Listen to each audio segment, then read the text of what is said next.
dishwasher plug in your new disposal. And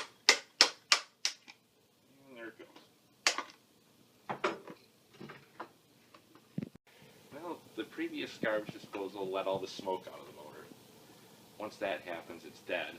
So we're replacing it with a brand new 3/4 horse Badger for more power, because the last one only was a 1/2 horsepower and got burned up. So what was your advice to this homeowner? to get a larger one so that they could put down whatever they were putting down the garbage disposal.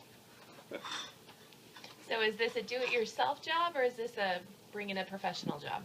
Depends what your skill level is. If you've got a few tools and an hour, you can do it by yourself. Now we're gonna put it in. This goes up here, and it's just got a slip ring, so that part is actually pretty easy, as long as you can keep it faced towards the plumbing.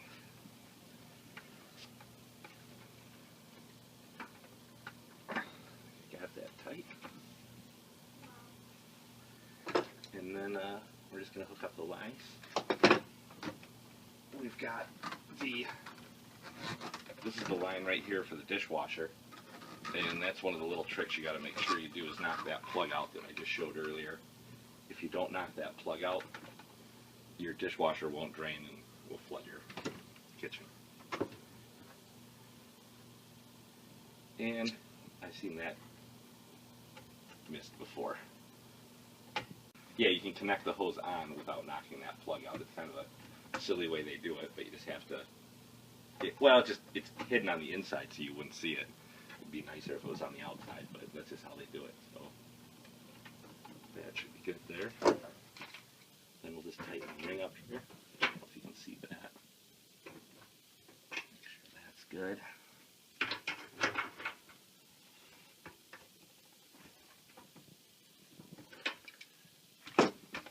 And I'm just going to re-hook up the plumbing pipe. And if you can see in here, there's a rubber seal on the other side of this that you got to make sure you put in. That I already installed right there. Just plugging it in.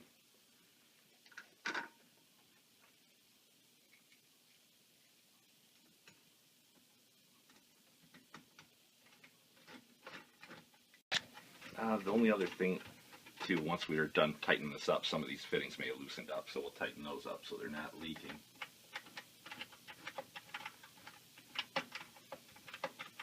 And we've got to tighten these screws up evenly on each side, so.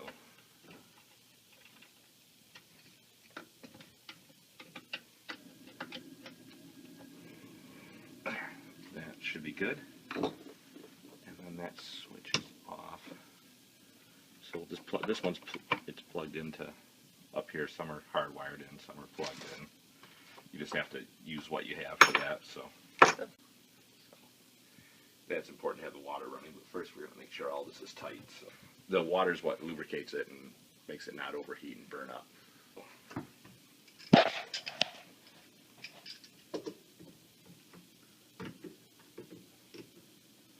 These are just a little bit loose, but probably from me jiggling around the disposal.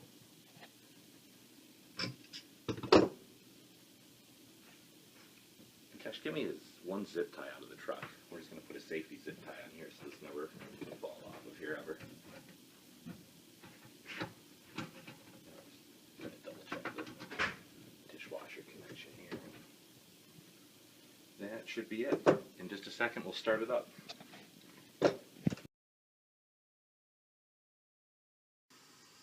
So then I'm going to put a safety zip tie on here to make sure the little lock ring never comes loose on it. Right in here, so.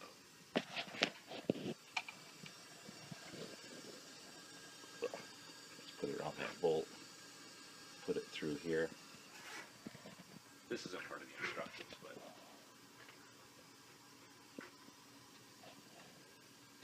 We call it a Chad hack. Okay, we're about ready for the test. We just got some water running down there. And there we go. And then the other thing I'm going to do, we're going to test the dishwasher just to make sure that connection doesn't leak. So I just did the rinse only cycle, the shortest cycle on the dishwasher. So In about 10 minutes, we'll know if everything's good. Depends. If you're on a septic field, you don't want to put as much stuff down it if you're on the city. So, and you know, don't put a ton of stuff down it because it'll bind your pipes up. You know, it's like if you're peeling apples or potatoes, take like 80, you know, what you can easily grab, throw it out, and then just rinse the rest down and dispose of it.